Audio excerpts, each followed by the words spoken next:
स्वागत है। आज हम जिन स्रोतों पर गौर कर रहे हैं उनमें से एक है the unseen truth, Zionism's grip on America के कुछ अंश। हाँ, और ये अंश एक मतलब काफी विवादास्पद दावा करते हैं। बिल्कुल।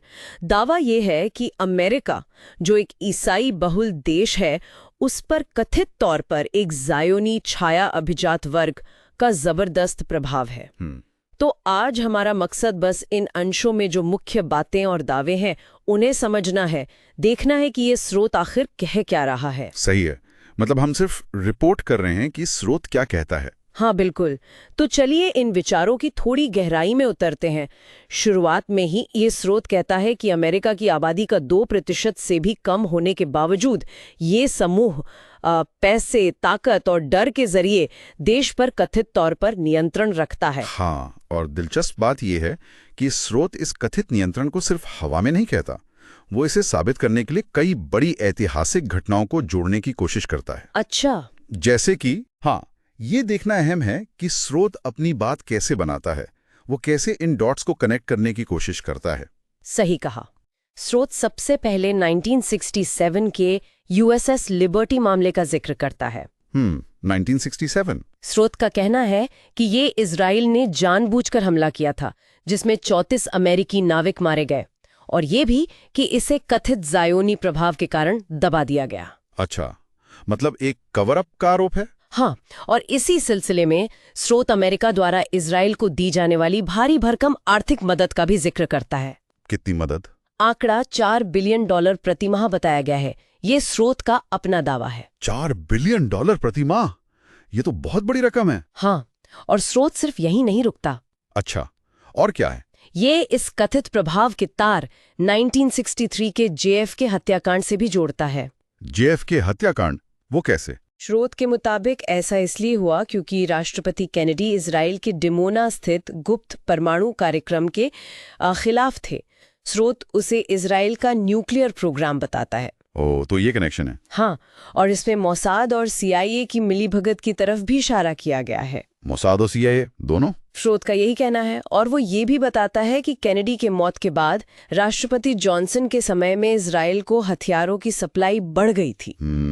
ये एक पैटर्न की तरह लग रहा है, जैसा स्रोत पेश कर रहा है। बिल्कुल, और साथ ही 2025 में जारी होने वाली JFK फाइलों में और रहस्यों के दबे होने की बात भी कही गई है। अच्छा, तो भविष्य में और जानकारी आ सकती है, ऐसा उनका मानना है। तो ये एक पैटर्न दिखाता है कि कैसे स्रोत अलग अलग घटनाओं को एक ही धागे में पिरोने की कोशिश कर रहा है। हाँ, और स्रोत के अनुसार वो धागा या कड़ी वही कथित ज़ायोनी नियंत्रण है। ठीक है। इसी कड़ी को आगे बढ़ाते हुए स्रोत भारतीय परमाणु वैज्ञानिकों की मौतों का जिक्र करता है। भारतीय वैज्ञानिकों का? हाँ, अमेरिका और इजराइल के संदर्भ में। हाँ, यहाँ तर्क दिया गया है कि मोसाद और CIA ने कथित तौर पर मिलकर भारत को परमाणु शक्ति बनने से रोका। और इसका कारण? ताकि स्रोत के शब्दों में ज़ायोनी वैश्विक शक्ति बनी रहे। तो ये कथित प्रभाव सिर्फ अमेरिका तक ही सीमित नहीं है, स्रोत के हिसाब से ये वैश्विक स्तर पर फैला हुआ बताया जा रहा है। बिल्कुल।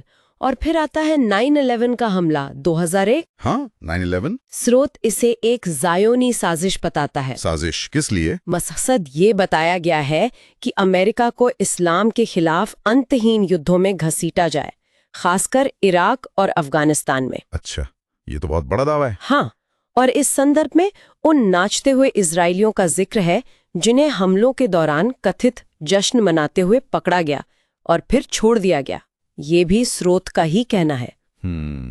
ये डांसिंग इसराइली वाली बात भी काफी चर्चा में रही है। और स्रोत रूसी राष्ट्रपति पुतिन के कथित संकेतों का भी हवाला देता है कि अमेरिकी मीडिया ने इस्लाम को दुश्मन बनाकर पेश किया, जिससे मध्य पूर्व में इजराइल की ताकत बढ़ी। तो अगर हम इन सब बिंदुओं को जोड़कर देखें, USS लिबर्टी, JFK, भारतीय वैज्ञानिक, 9/11 स्रोत, एक बहुत बड़ी तस्वीर पेश करने की कोशिश कर रहा है। हाँ, एक नैरेटिव बना रहा है। बिल्कुल। ये दलील देता है कि ये अलग अलग दिखने वाली घटनाएं असल में एक ही कथित एजेंडे का हिस्सा है। सही।